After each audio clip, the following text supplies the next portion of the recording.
उसके इर्द-गिर्द मूव करता रहता है और जज़ब होता रहता है। ये एक हुँ, मुस्तकिल अमल है।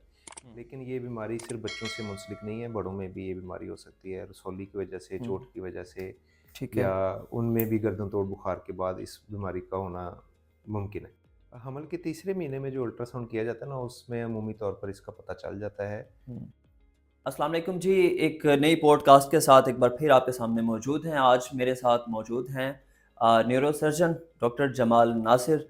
और सर आपके टाइम के लिए बहुत शुक्रिया। हमने थैंक यू। पहले भी एक पॉडकास्ट की थी और बड़े डिटेल से आपने उसमें जो है ऑडियंस को समझाने की कोशिश की थी। अच्छा सर, सबसे पहले आज आपसे शुरू करते हैं। थोड़ा-सा अपने बारे में बताएँ? मैं पीडियाट्रिक न्यूरोसर्जन हूँ। जी। मैं चिल्ड्रन अस्पताल लाहौर में असिस्टेंट प्रोफेसर के तौर पर काम कर रहा हूँ और न्यूरोक्राफ्ट के फ़ोरम से मुबारक हॉस्पिटल सरगोदा से भी मुंसलिक हूँ। हुँ, तो यहाँ पर भी अपनी खिदमात सर अंजाम दे रहा हूँ बतौर पीडियाट्रिक न्यूरोसर्जन। तो मैं बच्चों का न्यूरोसर्जन हूँ, हुँ। जो कि बज़रिया ऑपरेशन इलाज करता हूँ। सर बच्चों की न्यूरो सर्जरी वैसे ख़ासी टफ़ फ़ील्ड है। वो कैसे कर लेते हैं और कितने बच्चों का आप इलाज किस ऐज के बच्चों का इलाज करते हैं? हम बच्चों का पैदाइश से लेके 16 हुँ, साल तक के बच्चों का हम इलाज करते हैं। तो ओके। उम्र आपकी बात बिल्कुल ठीक है कि काफ़ी मुश्किल है, न्यूरोसर्जरी तो है मुश्किल, फिर हुँ, बच्चों का इलाज करना एक बिल्कुल एक डिफरेंट डोमेन और डिफरेंट फ़ील्ड है हुँ, और मुश्किल भी है। जैसे कि कोई सा भी मरीज़ हो, बड़ा हो या छोटा, तो उसके जो लाहिकीन हैं वो बड़े कंसर्न्ड होते हैं कि क्या हुँ, बीमारी चल रही है, कैसे ठीक होगा, कितना वक़्त लग जाएगा। हुँ, लेकिन जो मोहब्बत वालिदैन के दिल में बच्चों की अल्लाह ने डाली है, उसका तो कोई सानी नहीं है।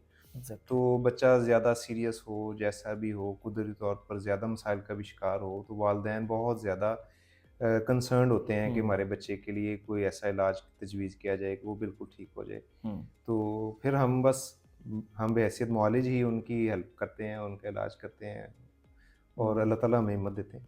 सर वैसे मुश्किल होता है हम किसी भी बच्चे को देखते हैं ना कि वो किसी तकलीफ़ में हो, तो चाहे वो किसी का भी बच्चा हो, इंसान को थोड़ा-सा फ़ील हो रहा होता है क्योंकि वो एक छोटा बच्चा है।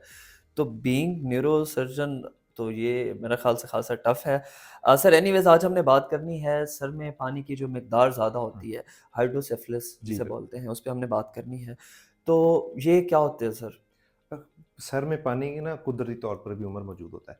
हुँ, तो छोटा बच्चा हो, बड़ा हो, सर में और हराम मगज़ के इर्द-गिर्द अल्लाह ताला ने एक निज़ाम बनाया है, जो कि कुदरती तौर पर पानी मौजूद होता है, जो उसके अंदर फ़्लो करता है, दिमाग में बनता है, हराम मगज़ में जाता है और उसके इर्द-गिर्द मूव करता रहता है और जज़ब होता रहता है। ये एक हुँ, मुस्तकिल अमल है। हुँ, लेकिन अगर इसकी प्रोडक्शन ज़्यादा हो जाए या इसके रास्ते में ब्लॉकेज आ जाए, तो सर में पानी की मिकदार में तवाज़ुन ख़राब हो जाता है हुँ, और इसको फिर हाइड्रोसेफ़लस कहते हैं कि जो सर में पानी की मिकदार बढ़ गई। हुँ। तो इसको मुख्तलिफ़ तरीक़ों से इसका फिर इलाज किया जाता है। बिल्कुल ठीक है और इसकी वजूहात क्या हो सकती हैं? इसकी मुख्तलिफ़ वजूहात, जैसे मैं पीडियाट्रिक न्यूरोसर्जन हूँ, मेरे पास जो ज़्यादा बच्चे आएँगे उसमें पैदाइशी तौर पर ही बच्चों का सर में पानी की मिकदार ज़्यादा होगी। या हुँ, फिर उनकी कमर पर फोड़ा है और उससे उनका चैनल ठीक नहीं काम कर रहा, रास्ता बंदिश है उसमें हुँ, पानी के फ़्लो में, तो उनको सर में पानी की मिकदार बढ़ जाएगी। हुँ, या गर्दन तोड़ बुखार के बाद सर में पानी बढ़ जाएगा। हुँ, लेकिन ये बीमारी सिर्फ़ बच्चों से मुंसलिक नहीं है, बड़ों में भी ये बीमारी हो सकती है, रसौली की वजह से, हुँ। चोट की वजह से ठीक है। या उनमें भी गर्दन तोड़ बुखार के बाद इस बीमारी का होना मुमकिन है। मतलब एज ग्रुप मैटर नहीं करता नहीं, इसमें? नहीं, ये हुँ, बच्चों की भी बीमारी है, इसके साथ-साथ ये बड़ों में भी होती है। बिल्कुल ठीक है। और सर क्या क़ब्ल अज़ पैदाइश यानी कि माँ के पेट में ही बच्चे के हवाले से इस बीमारी का पता चल सकता है? हमल के तीसरे महीने में जो अल्ट्रासाउंड किया जाता है ना, उसमें अमूमी तौर पर इसका पता चल जाता है हुँ, और अगर ये पैदाइशी हाइड्रोसेफ़लस हो, तो ओके। अगर तो पैदाइश के बाद किसी वजह से हुँ, हाइड्रोसेफ़लस हो गया, तो वो फिर पैदाइश में अल्ट्रासाउंड में नहीं आएगा, हमल नहीं के दौरान। आएगा। हुँ, बिल्कुल ठीक है और इसका इलाज क्या होता है? मुख्तलिफ़ तरीक़ों से इसका इलाज किया जाता है। हुँ, जैसे कि दवाई से भी किया जा सकता है और जी। इसमें ऑपरेशन करने की भी ज़रूरत पड़ सकती है। हुँ, तो बिल्कुल ठीक है। ऑपरेशन के भी मुमकिना कई तरीक़ाकार जो अडॉप्ट किए जाते हैं, जैसे कि हुँ, शंट डाला जाता है, अंदरूनी पाइप डाला जाता है या रिसेंट एडवांसमेंट में जो नई टेक्नीक आ गई, तो कैमरे से रास्ता बना दिया जाता है। वो हुँ। एक छोटा-सा कट लगा के कैमरे से रास्ता बना देते हैं और वो फ्लो ठीक हो जाता है उनका, बच्चों का। बिल्कुल ठीक है। सर क्या इसकी स्टेज पे डिपेंड करता है कि इसका जो ऑपरेशन है, वो इस स्टेज पे जाके करना ज़रूरी हो जाता है? जी, एक ख़ास हद से ज़्यादा जब पानी ज़्यादा हुँ, है, उसमें हुँ, किस किस्म की वजह से पानी इकट्ठा हुआ है ना, इसके ऊपर इलाज मुनहसर होगा। हुँ, अगर बंदिश है, तो उसको तो आप कैमरे से आप रास्ते को खोल लेंगे और आपका हाइड्रोसेफलस कैमरे से ही ऑपरेट हो जाएगा। हुँ, लेकिन अगर गर्दन तोड़ बुखार के बाद है, अगर आपका बच्चा ज़्यादा छोटा है, ज़्यादा सीरियस है, तो फिर उसमें कैमरे वाला ऑपरेशन नहीं मुमकिन होता। फिर आपको वीपी शंट ही डालना पड़ता है, जो कि हुँ, जिल्द के हुँ। अंदर-अंदर चलता है। बिल्कुल ठीक है। और ये जो शंट है, ये क्या सर हमेशा ही बॉडी में रहता है? अमूमी तौर पर ये बच्चे के साथ ही अंदर रहता है बॉडी में, अगर ये बंद हो तो इसको ठीक किया जाता है। हुँ, लेकिन अगर जिन बच्चों में बार-बार बंदिश हो रही हो, हुँ, तो उसमें कैमरे से उसका फिर मुतबादल रास्ता बना दिया जाता है। बिल्कुल ठीक लेकिन है। ऐसे बच्चे जिनका पाइप बिल्कुल ठीक काम कर रहा हो, तो उसको नहीं छेड़ा जाता। ओके। और इसके शंट के बंद होने के चांसेस जो हैं वो कितने होते हैं? जितनी छोटी उम्र में ऑपरेशन करना पड़ जाए, तो अगले 2 साल में 20% तक बच्चे ऐसे हैं कि जिनका पाइप बंद हो जाता है, फिर उनका छोटा-सा ऑपरेशन करके उनका हुँ, फ्लो बहाल करना पड़ता है। उसमें कई दफ़ा नया पाइप डालना पड़ता है या उसी पाइप को ठीक कर दिया जाता है। ओके। अच्छा, जो नाली है सर, ये क्या ऐसी कोई स्टेज आती है कि उसके बाद अब इसकी ज़रूरत नहीं है, कि वो नाली निकाल ली जाए? बाज़-औक़ात इस तरह होता है कि बच्चों को इसकी नाली की ज़रूरत नहीं रहती, तो वो उसको निकाला नहीं जाता, उसको फिर अंदर पड़ा रहने देते हैं। लेकिन अगर वो एक्सपोज़ हो जाए, जिल्द से बाहर आ जाए, तो उसको फिर रिमूव कर दिया जाता है। लेकिन चलते हुए शंट को बिल्कुल भी नहीं छेड़ा जाता। हुँ, तो जिन बच्चों में अलामात आ रही होती हैं सर में पानी के प्रेशर की, उनमें पानी का फ्लो बहाल करना बहुत ज़रूरी होता है। तो उसको या कैमरे से या फिर शंट के ज़रिए बहाल करना पड़ता है। अच्छा सर, एक बड़ा सादा-सा सवाल है कि देखने वाले भी ये जानना चाहते हैं कि क्या अगर शंट बॉडी में है, तो उसकी कोई एहतियाती तदाबीर भी होती हैं कि आपको इस चीज़ से, ये इस काम से परहेज़ करनी है? कोई ख़ास परहेज़ नहीं, लेकिन हुँ, एक छोटा-सा कट सर पे लगा होता है, एक छोटा कट पेट पे लगा होता है और शंट जो है ना अंदरूनी तौर पर चल रहा होता है। हुँ, और एक उसका बटन उसको कह लें या उसका चैम्बर कह लें, वो कान के पिछले हिस्से में अमूमन होता है। तो उस हुँ, पे डायरेक्ट चोट नहीं लगनी चाहिए। बच्चे जो हैं उसके ऊपर हाथ वगैरह लग जाए तो उससे नहीं वो ख़राब होता, लेकिन अगर डायरेक्ट चोट लग जाए, हुँ, कोई छड़ी से उसको उस जगह को हिट कर दिया जाए, गलती से लग जाए या गिरते हुए बच्चा डायरेक्ट उसी जगह पे गिर जाए, तो वो शंट टूट जाता है, फिर उसको फिर ठीक करना पड़ता है। लेकिन हुँ, अमूमी तौर पर कोई ऐसी स्पेशल हदायत नहीं है हुँ, कि ये बच्चा ये नहीं खा सकता या ये हुँ, काम नहीं कर सकता। बस वो बिल्कुल चोट ठीक है। की एहतियात वो फिर हम वालिदैन को उसके मुतालिक गाइड कर लेते हैं। ओके। अच्छा, न्यूरो एंडोस्कोपी जो है, ये क्या होती है और इसके क्या फ़वाइद हैं? न्यूरो एंडोस्कोपी ये है कि कैमरे के ज़रिए हम ब्रेन में एंटर होते हैं हुँ, और वाटर चैनल में जाते हैं जहाँ ये हाइड्रोसेफलस है और एक मुतबादिल रास्ता बना देते हैं। हुँ, तो उसका फ़ायदा ये होता है कि आपको मुस्तकिल तौर पर बॉडी में एक पाइप नहीं डालना पड़ता। अब पाइप चाहे बहुत एडवांस भी आ गए हैं, हुँ, मगर वो जिस्म के लिए बैरूनी चीज़ ही है, तो उसके बंद होने के चांसेस हैं। लेकिन एंडोस्कोपी से फ़ायदा ये होता है कि उसका फिर चैनल जब वर्किंग शुरू कर देता है, तो फिर वो बंद नहीं होता अमूमी तौर पर। हुँ, बिल्कुल ठीक है। अच्छा सर, जिन बच्चों के सर में पानी की मिकदार ज़्यादा होती है, तो उनकी सलाहियतों पर इसका कितना असर पड़ता है?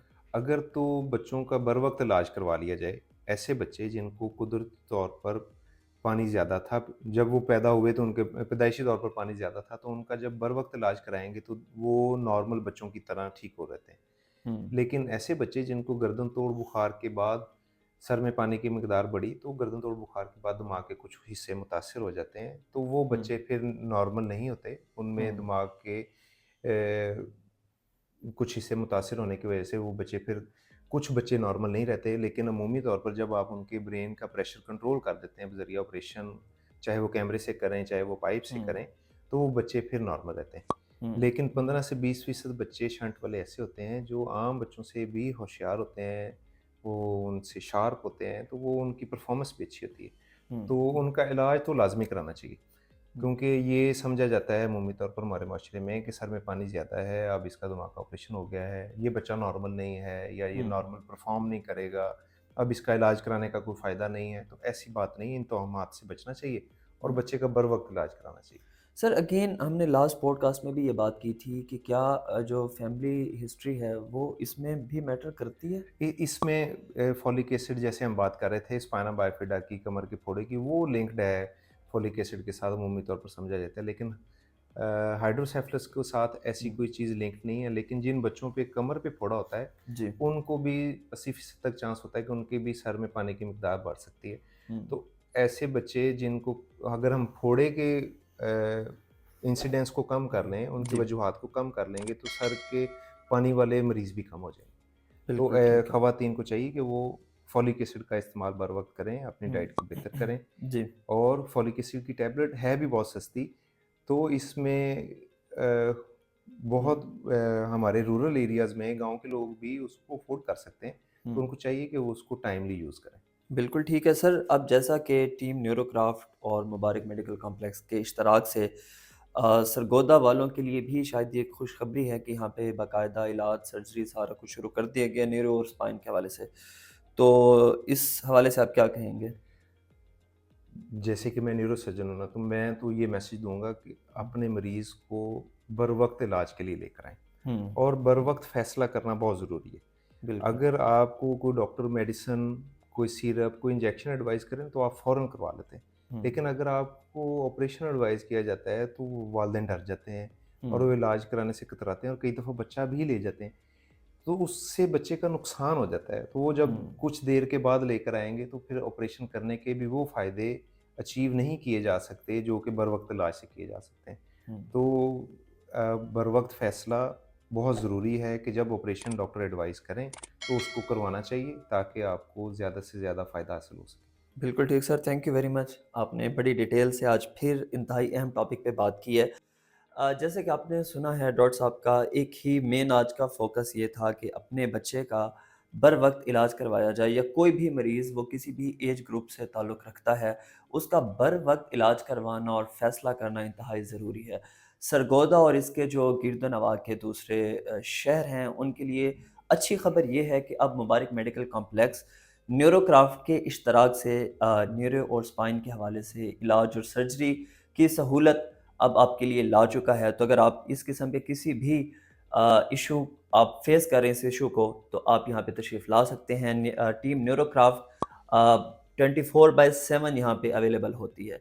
आपसे जल्दी मुलाकात होती है, तब तक के लिए अल्लाह हाफ़िज़।